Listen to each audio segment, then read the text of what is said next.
The drill bit screamed as it cut through ancient rock, throwing sparks into the darkness of the asteroid's interior. Dr. Sarah watched the readouts from her station aboard the mining platform Perseverance, her coffee growing cold in her hand. They had been drilling for 3 weeks straight, searching for rare Earth elements in this forgotten chunk of stone floating in the neutral zone. Nobody came out here. Nobody cared about this place. That was exactly why humanity had been allowed to mine it.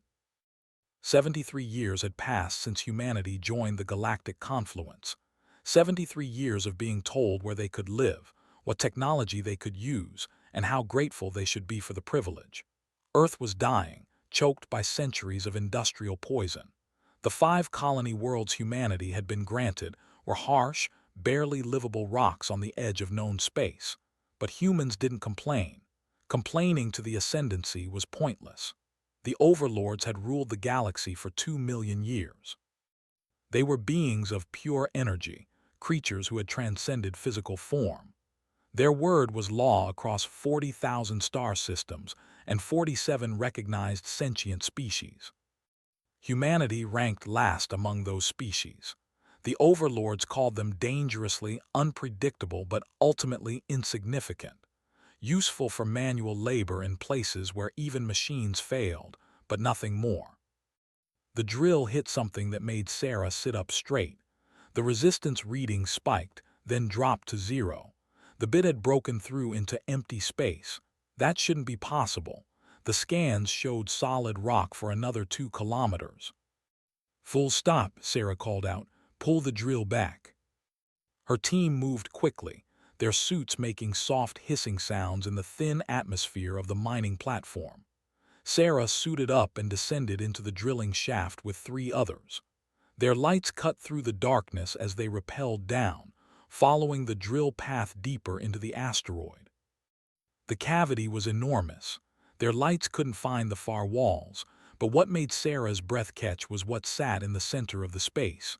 A structure, smooth, dark metal that seemed to absorb their light, definitely artificial, definitely old. "That's architecture," whispered Marco, one of her engineers. He had studied every image of Overlord technology that humans were allowed to see. "But it can't be. This asteroid is in the neutral zone. Nothing important is supposed to be here." Sarah approached the structure carefully. Up close, she could see strange markings on the metal, symbols that seemed to shift when she looked at them directly. Her suit computer couldn't translate them. She placed her gloved hand against the surface. The structure came alive. Panels slid open. Light spilled out, cold and blue. Sarah's suit computer began screaming warnings as data flooded into its systems. Terabytes, petabytes, an impossible amount of information trying to force its way into their primitive human technology. "Shut it down," Marco shouted, but Sarah held her hand in place. Her computer was adapting, learning, translating. This was an archive, a library, and it was old, really old. Back on the platform, Sarah spent 3 days locked in her quarters, poring through the data. She barely ate, barely slept. What she found made her hands shake. The archive contained blueprints of technology that shouldn't exist. Weapons, ships, manufacturing processes. But more importantly, it contained history, the real history of the ascendancy. The Overlords told everyone they had evolved beyond physical form, transcending into beings of pure energy through 2 million years of genetic and technological advancement. They were held up as the ultimate achievement of intelligent life. Every species in the confluence aspired to be like them someday. It was all lies. The archive showed the truth. They hadn't transcended anything. They had been dying. A cascading genetic failure caused by their own experiments had destroyed their bodies. The transformation into energy beings wasn't evolution. It was a desperate escape from extinction.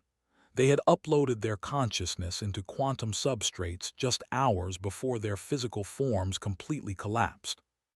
Everything the Overlords had built since then, the entire structure of galactic civilization, was designed to hide this single truth.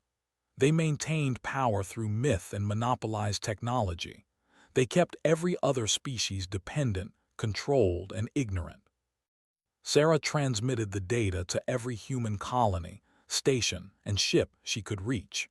She encrypted it in a way only human computers could decode quickly, using patterns and chaos that their improvised systems handled better than the perfect, ordered technology of other species.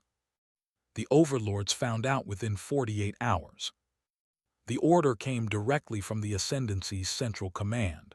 Humanity was declared a systemic threat to galactic stability.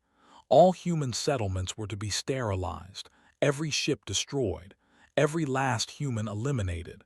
No exceptions, no mercy. Admiral received the order while commanding Earth's defensive fleet from the bridge of the UNS Defiance. He was 60 years old, haired, and had spent his entire career preparing for a war he never thought would come. Around Earth, 200 human ships held position. Old ships, outdated ships, built from whatever technology the Overlords had allowed them to have. On his tactical display, red icons appeared by the thousands. The enforcement fleet was arriving. 2,000 ships, each one more advanced than anything humanity possessed. They carried weapons that could sterilize planets from orbit. Their shields could absorb the full firepower of Earth's entire defensive fleet without a scratch. "Sir, we're receiving surrender demands," his communications officer said quietly. "They're giving us 10 minutes. Looked at the display for a long moment. Then he opened a channel to every human ship, station, and settlement in the solar system. "This is Admiral. You all know what's happening. You've all seen Doctor's data. The Overlords aren't gods. They're scared refugees who've been controlling us through lies for 73 years. They think they can erase us because we learned the truth. But I'll tell you something they haven't figured out yet. They've ruled for 2 million years without fighting a real war. They've forgotten what that means." He gestured to his tactical officer. "We're not trying to win this battle. We're going to learn from it. Everything we see, every weapon they use, every tactic they employ gets broadcast on open channels to every human receiver in range. Their secrets die today, one way or another." The enforcement fleet opened fire. The void lit up with weapon strikes that bent physics. Human ships died in the first 30 seconds. 50 vessels simply ceased to exist, unraveled at the molecular level by Overlord technology. But every sensor on every surviving human ship recorded the signatures. Every computer analyzed the patterns. Every captain shared what they learned. Watched a cruiser to his left explode under a focused graviton beam. Graviton projectors have a recharge cycle of 3.7 seconds, his tactical computer reported. Shared to network. Another ship died, cut in half by an energy weapon that burned hotter than a star's core. Plasma lances require line of sight, no targeting through debris fields. Shared to network. The battle lasted 2 hours. At the end, 173 human ships had been destroyed. Earth's moon was a debris field. 3 orbital stations were gone. 5 million people were dead. But the enforcement fleet had taken losses. 47 ships destroyed, 300 damaged, because in those 2 hours humanity had learned. The first tactics the Overlords used worked perfectly. The same tactics failed 10 minutes later. Human ships began moving unpredictably, using debris as cover, ramming when their weapons proved useless, and sharing every scrap of data they gathered. The enforcement fleet to regroup. Their commander's report to the Ascendancy was unprecedented in its honesty. Humans were more dangerous than predicted. They adapted faster than any species on record. They had no tactical doctrine because every single human commander was inventing their own strategy in real time. The Overlords responded by sending more fleets. Surely numbers would solve the problem. They didn't understand what they had awakened. For 73 years, humans had been restricted, controlled, and treated as the lowest form of intelligent life.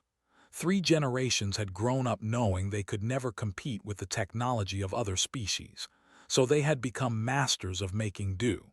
They built weapons from mining equipment. They turned cargo haulers into warships. They wrote tactical programs that evolved in real time because their computers were too primitive to run the sophisticated software other species used. Oppression had created exactly the enemy the Overlords couldn't fight, an enemy with nothing to lose and everything to learn. On the Perseverance, Sarah watched the battle reports and continued her work. The archive had revealed something else, something she was keeping secret for now. The Overlord's energy forms were degrading. They were dying again, more slowly this time, but inevitably. They needed the confluence. They needed every species in the galaxy to function as a massive computational substrate, processing power to maintain their consciousness. The entire galactic civilization was an elaborate life support system, and humans had just learned how to pull the plug. She encrypted this information separately and sent it to specific people. Admiral, the resistance leaders on the colony worlds, the scientists who would understand what it meant. Then she returned to studying the ancient technology, looking for weapons that might actually hurt creatures made of energy. The war had just begun. The Overlords had lost control faster than anyone could have predicted. They just didn't know it yet, but they would learn. Humans were excellent teachers, especially when the lesson was about pain. Captain Jennifer brought her ship out of its jump vector directly into the middle of a confluence supply depot. The depot orbited a gas giant in a system so remote that it didn't even have a name, just a catalog number. The Overlords stored supplies here for their enforcement fleets.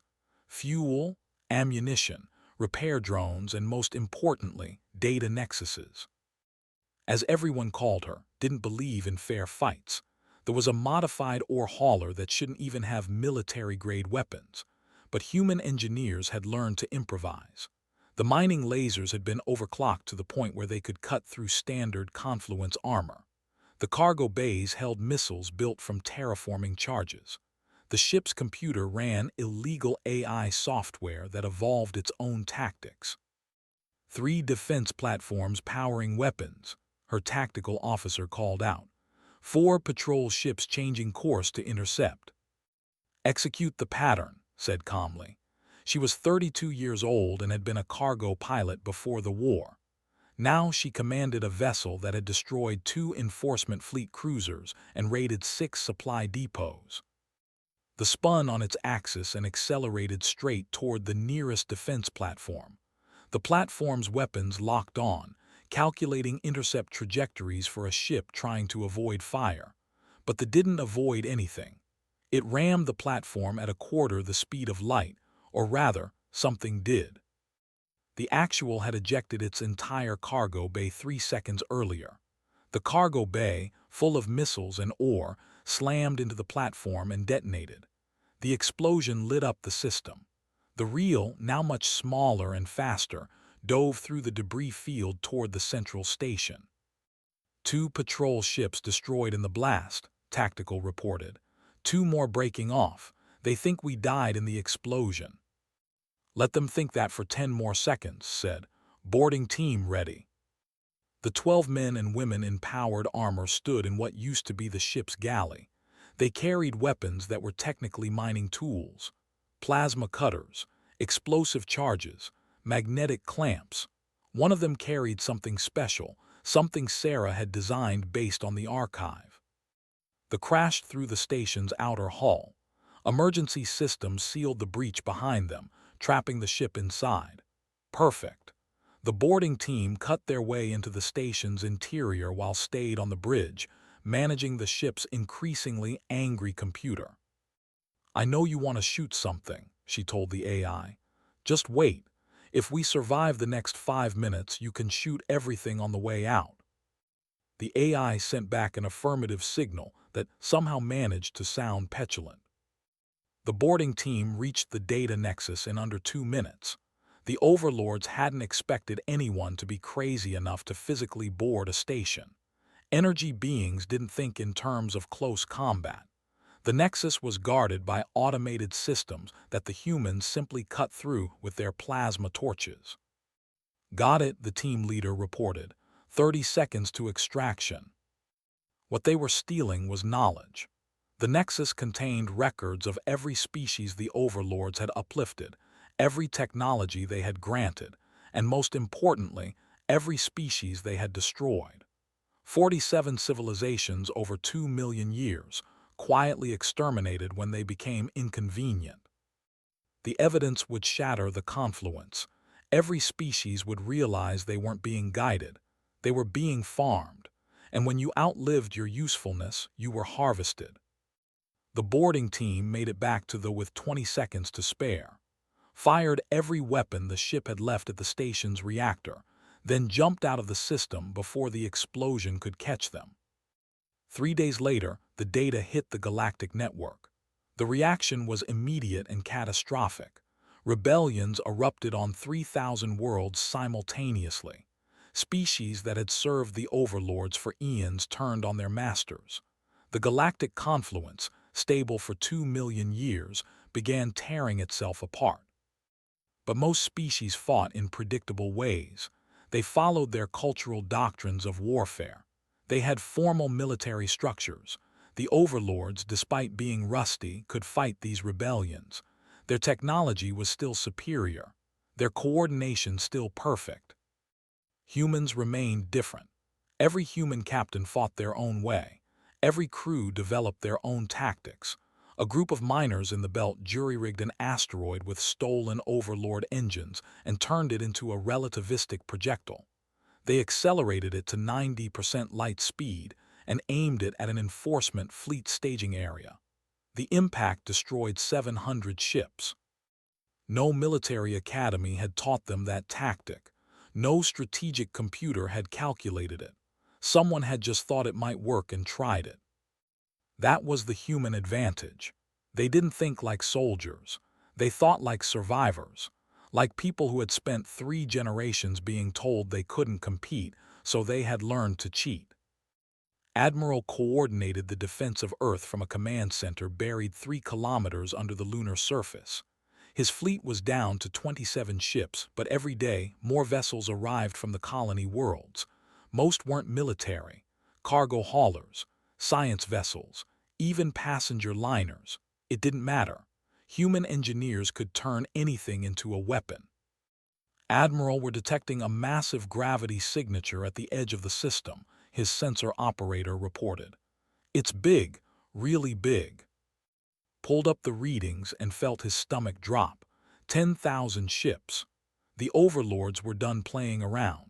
They were going to glass Earth itself, make an example that would terrify every other rebellious species back into submission. Send the signal, said quietly. Execute solar shield. For the last 3 months, every human in the solar system had been working on a project that seemed insane even by human standards. They had turned their entire star system into a weapon. Every asteroid, every moon, every piece of debris had been fitted with something dangerous. Hidden platforms, gravity trap generators stolen from Overlord tech, mines made from terraforming drones. The entire system was a death trap, and the Overlords were flying right into it. But had something else, something Sarah had given him. She called it a virus, though that wasn't quite accurate. It was a program written in the ancient language, the language they had used when they still had bodies, the language their energy forms still used to communicate with their technology. The program would teach Overlord ships to doubt, to hesitate, to question their orders just for a fraction of a second. In a battle moving at near-light speeds, a fraction of a second meant death. The enforcement fleet entered the solar system in perfect formation. 10,000 ships moving with mechanical precision, ready to erase humanity from existence. The first mine detonated 30 seconds later, then another, then 1,000 more. Platforms opened fire from positions hidden in Earth's Trojan asteroids. Gravity traps activated, pulling Overlord ships off course and into each other. The virus spread through their networks, carried on their own command signals. The battle lasted 6 days. At the end, the Overlords had lost 7,300 ships. Humanity had lost Earth's moon, 2 billion people, 90% of their remaining fleet, and dozens of settlements. The solar system was a graveyard. But the Overlords had retreated. For the first time in 2 million years, they had run from a battle they couldn't win. News of the solar system massacre, as it became known, spread across the galaxy faster than light. The Overlords could bleed, they could lose, they could be beaten. Other species began adopting human tactics. They stopped trying to outthink the Overlords and started trying to outcrazy them. Formal military doctrine died. Chaos reigned. The galaxy descended into a war unlike anything in recorded history. Not because humanity was strong, but because they had proven weakness was relative. The Overlords had forgotten what it was like to fight an enemy that had nothing to lose. And humanity was just getting started. 6 months into the war, the galactic confluence existed only in name. The Overlords controlled less than 30% of their former territory. Species were fighting alongside humans not because they trusted humanity, but because humans had proven the gods could die. That was enough. Sarah worked from a secret facility on Titan, one of the few human settlements that had survived intact. She had a team now, scientists from 20 different species, all working to understand technology, all working to find a way to end the war. The Overlords had revealed their final weapon a week ago. They called it the Entropy Engine. It could collapse entire star systems into quantum singularities. They had demonstrated on an uninhabited system, turning 50 billion stars worth of matter into nothing in an instant.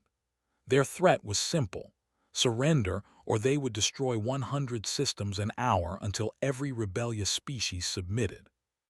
Sarah stared at the readings from that demonstration. The energy signature was enormous, but there was something wrong with it, something that bothered her. "They're dying," she said suddenly. Her team looked at her. "The Overlords, they're dying faster than I thought. That weapon isn't just for threatening us, it's feeding them." She pulled up the data from the archive. The Overlords' energy forms were degrading, breaking down at the quantum level. They needed massive amounts of computational processing to maintain their consciousness. That's why they built the confluence, why they kept every species dependent and controlled. Every intelligent mind in the galaxy was part of their life support system. But the war had disrupted that. Billions of minds focusing on conflict instead of the peaceful, predictable thoughts that sustained the Overlords. They were starving. The entropy engine converted matter directly into the kind of quantum states they needed to survive. "They're going to keep destroying systems," Sarah said. "Not to threaten us, because they need to. They'll consume the entire galaxy if we let them." She broadcast this information across every resistance channel. Then she added something that changed everything. "But here's what they don't want you to know. We can save them, all of us together. Every species voluntarily sharing computational power, but only as equals, only with full transparency. We help them survive, but they give up control. Complete control. No more secrets, no more hierarchy, just cooperation." The proposal spread across the galaxy. Most species agreed immediately. They had no desire to see the Overlords die, only to be free of their control. But Sarah added one condition that made the Overlords hesitate: shared memory. If they wanted to survive, their entire history, every crime, every manipulation, every species they had destroyed, had to be open to everyone. Complete transparency or nothing. The ascendancy fractured. Some chose death with dignity over accountability. They simply dispersed their energy forms and faded away. Others accepted humanity's terms, too desperate to survive to care about pride. But a third faction decided to fight to the end. They would destroy enough systems to force submission, to prove they were still gods. Admiral commanded the coalition fleet from a new flagship. The old Defiance was gone, destroyed in the solar system massacre. This ship was called the Reckoning, and it was built from salvaged Overlord technology combined with human engineering. It was fast, tough, and carried weapons that could hurt energy beings. Around him, 50,000 ships from 30 species prepared for the final battle. They were going to assault the Overlord stronghold, the place where the entropy engine was housed. Intelligence said it was the most heavily defended location in the galaxy. Good had learned to prefer impossible odds. All ships, this is Admiral. You know what we're fighting for. Freedom, truth, the right to exist without someone else's permission. The Overlords ruled for 2 million years by convincing everyone they were invincible. We're going to teach them what mortality feels like. The fleet jumped into the stronghold system. The Overlords were waiting. What followed was a battle that rewrote the laws of physics. The Overlords deployed weapons that created zones where matter simply stopped existing. Space became death itself. Coalition ships died by the thousands. But humans had learned something important. Sacrifice wasn't weakness. It was strategy. Wave after wave of human vessels, civilian ships, science vessels, even escape pods threw themselves at the enemy. Each death bought data. Each sacrifice revealed a weakness. The Coalition AI learned from every engagement, adapted, evolved. Captain piloted the Through Hell itself. Her ship was burning, half its systems dead, but her AI was still fighting. "I can get you to the engine," the AI said. Its voice had developed a strange quality over the months of combat, something almost human. "But I can't get us out." "Do it," said without hesitation. The dove through the Overlord defense grid, using weapons that shouldn't work, tactics that made no sense, and pure human stubbornness. It crashed into the facility housing the entropy engine, broke through 3 levels of shielding, and died in a spectacular explosion that created a hole in the defenses. Through that hole came a single science vessel. Sarah was at the controls, her hands steady despite the alarms screaming around her. She had waited for this moment, planned for it, and now she was committed. Her ship made it through the gap and landed inside the facility. She ran through corridors that bent in impossible directions, following the map from the archive. The entropy engine sat in a chamber the size of a small moon, a device that looked like it was built from frozen lightning. Overlord energy beings swarmed around it, trying to stop her. Sarah activated the device she carried, the weapon that had spent 6 months building. It didn't destroy. It translated.